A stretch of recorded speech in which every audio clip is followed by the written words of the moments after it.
Okay, right folks, welcome back folks, and we're joined now with Eugene McCormack, the great Carrigetman man, trainer, born and reared in the parish.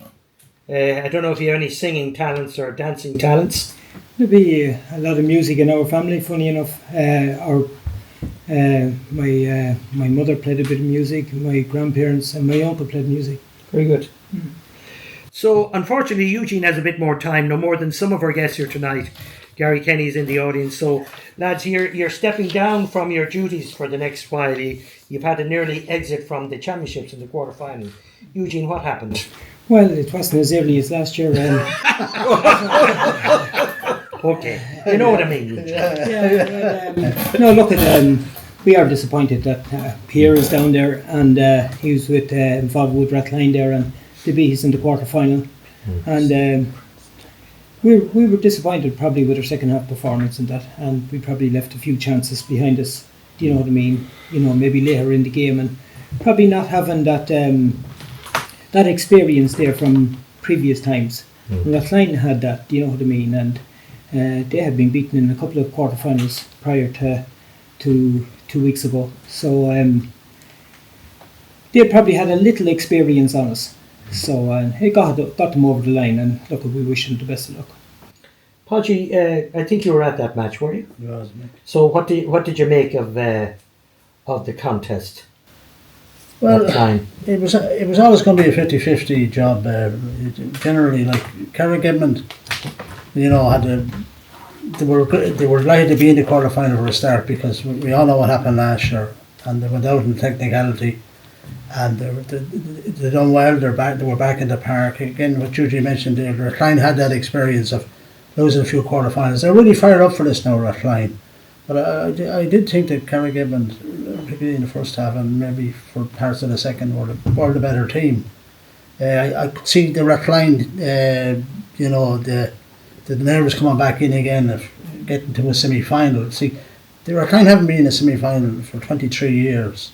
Like, that's a bit of a long time. Eugene, I think, is even further back for Carrigetman. Yeah, 68. 68. Like, so you had two teams that you wouldn't normally see battling for a semi-final spot, which was great for the game, you know.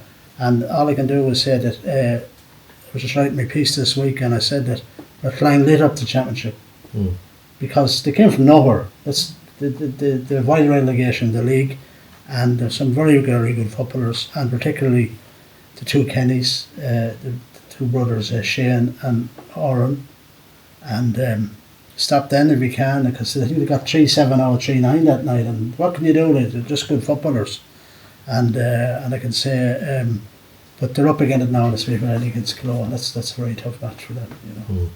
Just before we move on to the other few matches, and I'll bring you in there, Jimmy, did you ever report on this man in his playing days? No, I did a course, didn't I? Jesus. And we have a photograph here, Eugene, as a player, very sporty photograph. They must have got a photographer down from Dublin to take it. Sorry, Sil, because it was one of those sort of snazzy photographs. How old is it? Or I haven't a clue how old it is. I don't know.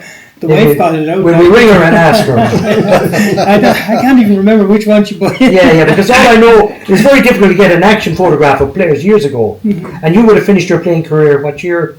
I think it was around. I think it was 91. I think.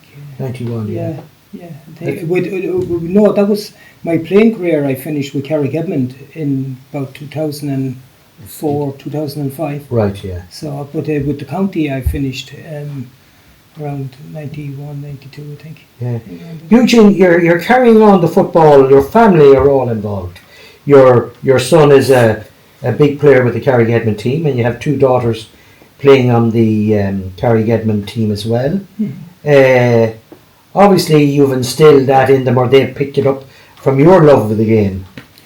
Yeah, well, look at them. I suppose my babysitting duties was bringing them to football matches. That was basically it. The wife did all the hard work at home, and every now and again I'd bring them to matches, and you know, Owen came when I was selected with the county team.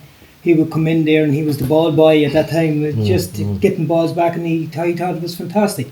And then the two girls, sure, We just brought them to the matches all over the place, and you know, just delighted to see them play football. You know, I'm delighted that they're involved. You know, I think music and football is a huge part of people's lives. You know, especially in Ireland, and it's great to see them involved. You know, in the game, and you know, long may it continue.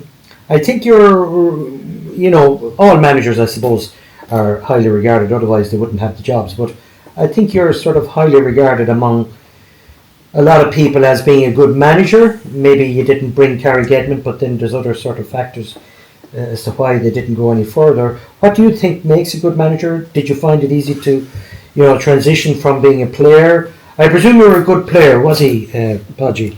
It was a hardy book. Hardy boy now. Does that mean now he took players out of it, or did he zip around? Took no prisoners. You know you were marking him. I'm surprised to hear that, because I used to think you were a very mild-mannered man. And I would have known Eugene, because he would have done, before you arrived on the scene, Podgy, he was the kingpin here. But I would have thought you were very mild-mannered and very respectful and on it. But I've seen you carry on and kick off on the side of the pitch, you know, a few times. Well, look at them. I suppose I have huge passion for the game. Do you know what I mean? And probably, you know, that spills over every now and again onto the sidelines and that, but not in a manner that, you know, is anything dangerous or anything like that. You know, I probably always looking for every little bit, because I probably grew up. You know, I had a period of growing up in my younger age, and that where we had to fight for everything, because my parents passed away when I was very young.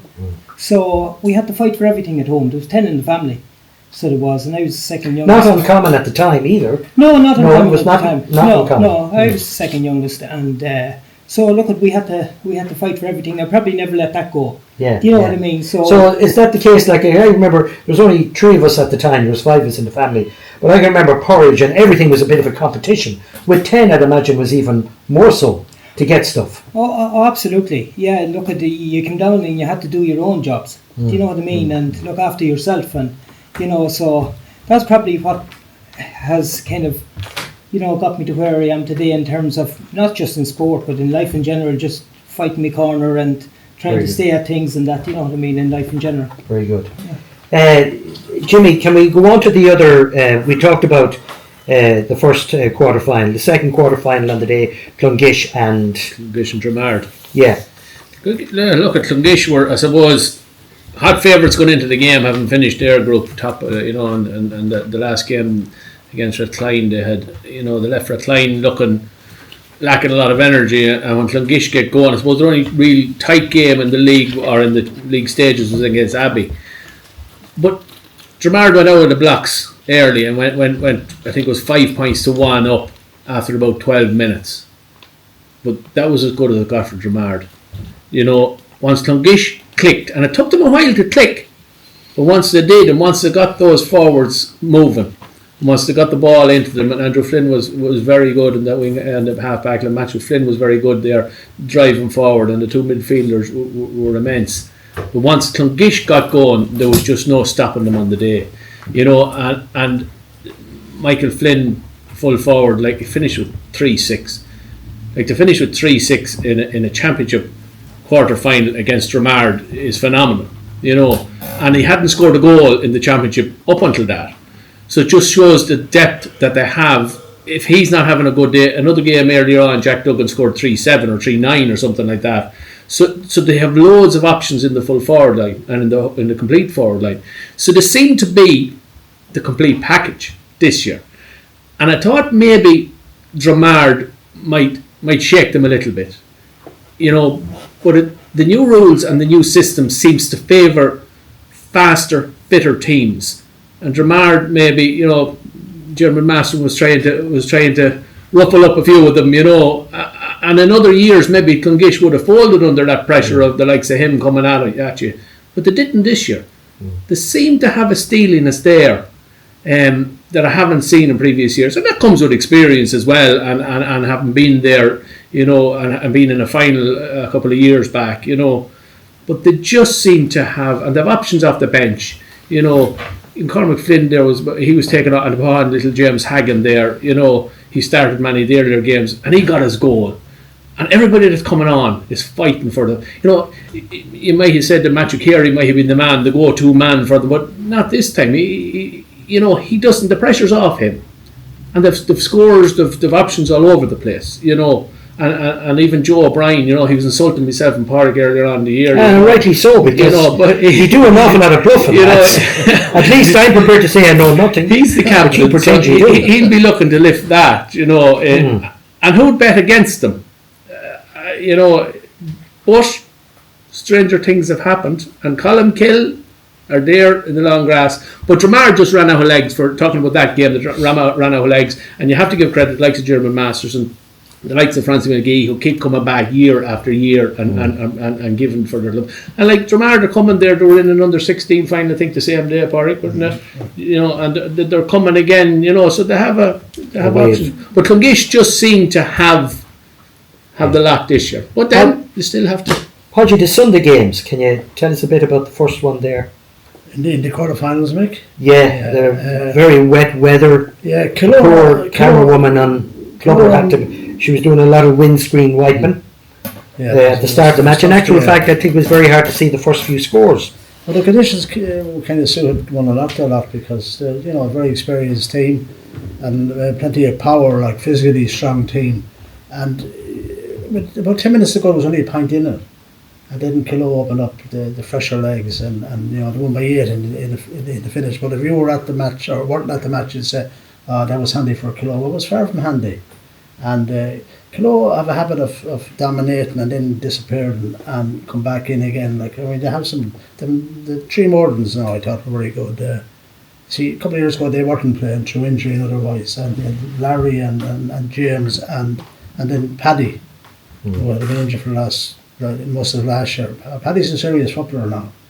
If it was to pick a lad out to definitely get into the county team, he'd be one anyway because his pace is, and his score taking is top class, So, but look, I suppose we're never going to lose because, a lot have been super champions down through the years. Won a Leinster title, which the only team from Longford ever to do so.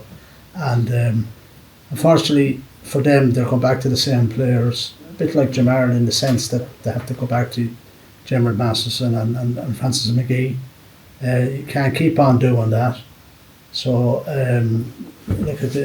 they got to the quarter final and the conditions were in their favour, I thought, but just didn't work out for them in the end. And Kilo, you just can't write them off, Kilo, because they have a great record in the last 10, 12 years. Won a lot of championships, The second match there, Jimmy. Colin Kill and Abilar.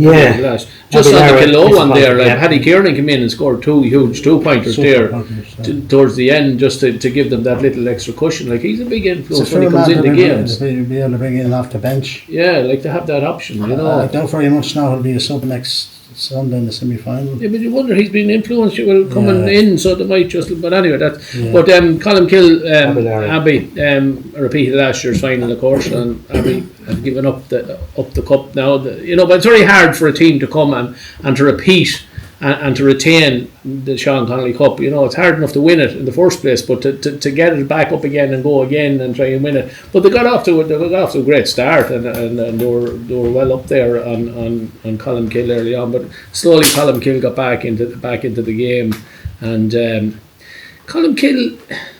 It's hard to know at them. They're not dominating teams. They're getting the job done a lot of the time, and they have quality players all over the place, and the Mackens are a huge influence, but Carl Riley's having a great year, Noel Farrell in the goals, excellent, but they just seem to be stumbling rather than dominating, and I'd worry for them maybe, Eugene, can I bring you in here now, if you could comment on the 2 semi-finals? And before you do say that, we all know, because we've all played, a lot of us have played football, tennis, we win, we lose, sometimes we lose later on. The disappointment, and even worse than that, players who get injured and their season is over, and if there could be 2-3 months left of the season. Those disappointments, as indeed your disappointment last week, their heart got over. They're very hard to go over actually. You go to bed and maybe for the next 3 nights or 4 nights after losing the game, and you get it hard maybe to go to sleep, and when you do go to sleep you wake up thinking about and you're replaying some of the action, what could have happened, what should you have made a move, should you have made a change? Yes, you're all the time questioning yourself, what could I have done different when the result doesn't go your way. And the thing about that is, I suppose, is that it's a combination of not just one particular thing, it's probably a combination of maybe 5 to 6 things over the course of the hour and 5 minutes or whatever it may be. But definitely for players and for coaches, there is a disappointment, a huge disappointment, because if you think about it, like, I can only talk about Carrick-Edmond, so we started back training last February, and you're putting in all the strength and conditioning work, and you have we had lads coming down to Carrick-Edmond, and we wouldn't be the strongest in Longford, but we'd have 27, 28 fellas coming out training. Sunday mornings we had 31, 32 fellas out training, having little in-house games, and it's great in a parish like Carrick-Edmond to have that numbers out, and then for it to finish probably I'm not going to say the way it finished, because it wasn't anything major. Do you know what I mean? But when it does finish, there is huge disappointment. Yeah. There is huge if somebody had said you get to a quarter-final at the start of the season, would you have been happy with that? I probably would have been okay with it. I wanted to just do something different with this Carrick-Edmond team. That's really, and I wanted to get to a semi-final. I really did want to get to a semi-final. So I'm not going to sit here and lie to say that I was happy, to get to a quarter-final.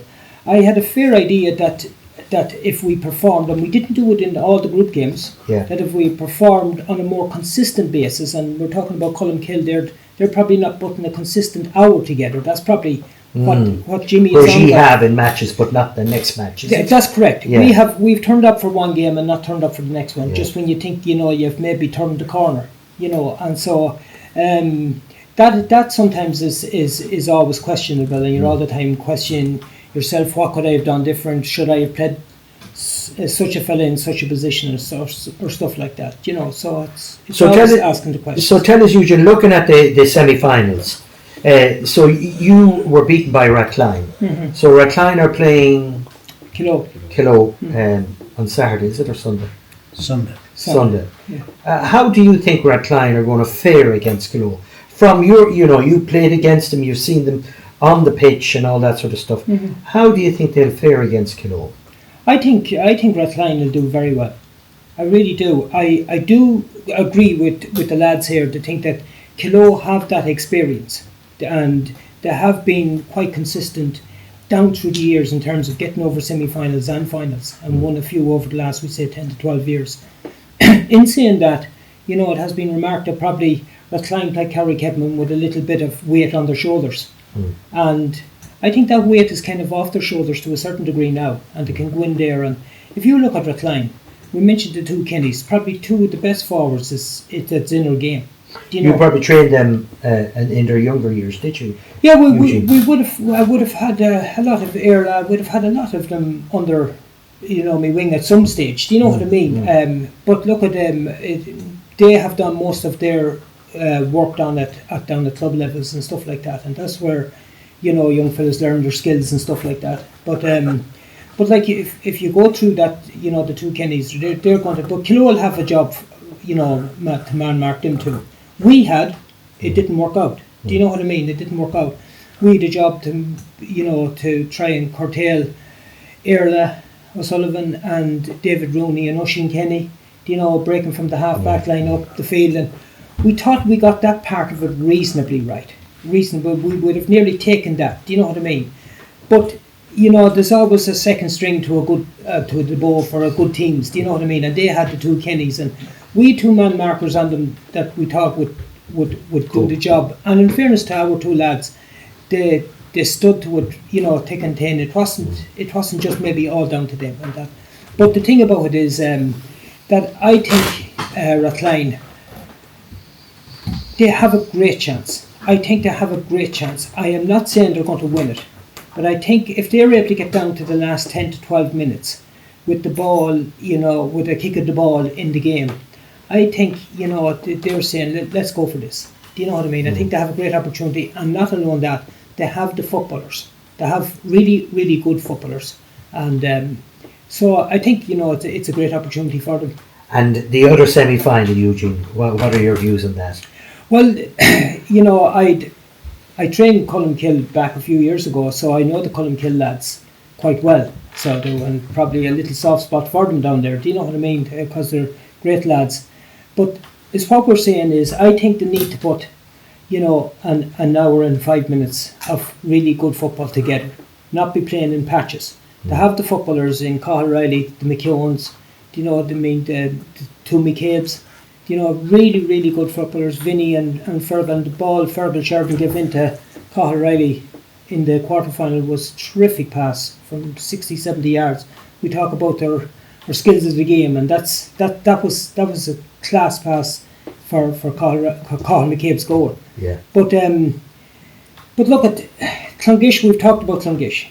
Do you know what I mean? And I've had them fellas at underage. I've put them through my hands at development squads and that, so I know them lads really, really well, and they're really, really good fellas. And then Michael Flynn, do you know what I mean? I think what Liam Belton has got right is that they moved Matthew Flynn back to wing back, and I think he's excelling there from wing back, and Johnny Burke on the other side, Andrew Flynn, and three great half back line. Do you know what I mean? I want to mention Peter Handley. Peter Handley gets very little mention with Clunkish, because he's maybe not as finesse or as speedy as the rest of the lads, but the workhorse that he is, great lad. He's also very tall. Huge man, and you need that. You need that, and like he does the other type of work to allow the other players to play their game. Because I was that style of player myself when I played for Round Towers. Yeah. I was in the middle of the field knocking down high balls. Yeah, It's true, Myra. It's true. Or like a round tower. Yeah. Standing on it. no, Yeah. but they have, and again, I think, you know, Columkill will probably be a little bit disappointed the way they didn't win the county final last year, because they had the first game won. Very good. Do you know what I mean? So I think they will be hurting from that.